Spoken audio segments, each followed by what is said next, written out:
En cette période d'élection, la mobilité est au centre du débat à Aunay, en particulier pour les Verts libéraux et les libéraux radicaux. Les deux partis ont chacun lancé une pétition sur la circulation et les parkings. Nous avons lancé une pétition pour la réouverture immédiate de la rue des Bessons parce que la circulation dans la cité aux heures de pointe est devenue juste impossible. Il est impossible de rentrer chez soi le soir et d'aller travailler le matin. Donc nous voulons que la rue des Bessons soit ouverte dans les deux sens. Aujourd'hui, chaque fois qu'il y a un nouveau chantier, chaque fois qu'on déplace quelque chose, chaque fois qu'on veut aménager quelque chose, on en profite pour supprimer des places de parking.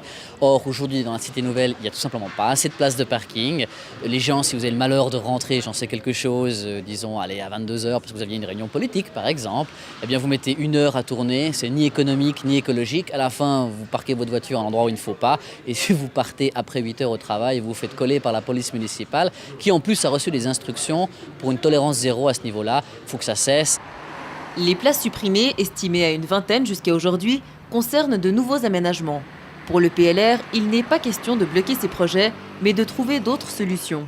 On peut les compenser ailleurs, ou pourquoi pas faire un grand parking souterrain qui ne serait pas dirigé par la Fondation des parkings avec un coût à 200 francs par mois que les Aunaisiens ne peuvent pas se permettre de payer, mais quelque chose qui serait communal, financé par la commune, pourquoi pas, ce sont des idées à creuser, c'est le cas de le dire d'ailleurs. L'idée c'est juste de dire, si vous supprimez une place de parking, vu qu'il n'y en a pas, vous devez la compenser ailleurs.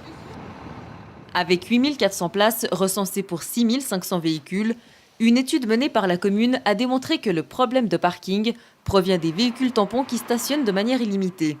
Ça, c'est un autre problème et ça, c'est quelque chose qui est actuellement en train d'être débattu au conseil municipal. Est-ce qu'on doit mettre zone bleue ou pas? Est-ce qu'on doit payer le macaron ou pas? Comment ça doit se passer?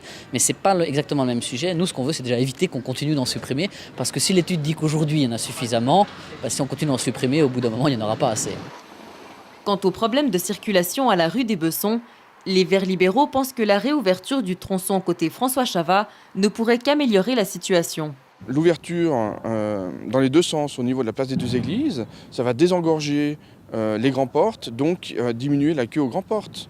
Je veux dire, il y aura peut-être une petite queue ici, une petite queue là-bas, et les choses vont être plus fluides. Je veux dire, s'il y a deux ouvertures, il est évident qu'on va mieux circuler. La fermeture de ce tronçon avait été votée il y a 1 an et demi au conseil municipal afin de faciliter les travaux du tram et d'éviter le trafic de transit dans la cité. Le projet TCOB est également bâti en fonction de cette décision et une étude menée récemment par la commune explique que toute autre solution ne ferait qu'empirer le problème. Aujourd'hui, il y a les travaux du tram qui sont sur la route de Chancy. Ça amène des perturbations. Je trouve incompréhensible qu'en même temps, on ferme les voies de sortie d'Aunay. Je veux dire, d'abord, on attend la finition des travaux du tram et après, on fait une étude environnementale pour voir quelle est la meilleure solution pour circuler à Aunay. Mais avoir des travaux et en plus fermer des rues, c'est un non-sens. Je veux dire, on ne comprend pas ça. La mobilité à Aunay, un sujet problématique qui ne manquera pas d'échauffer les esprits jusqu'aux élections, voire au-delà.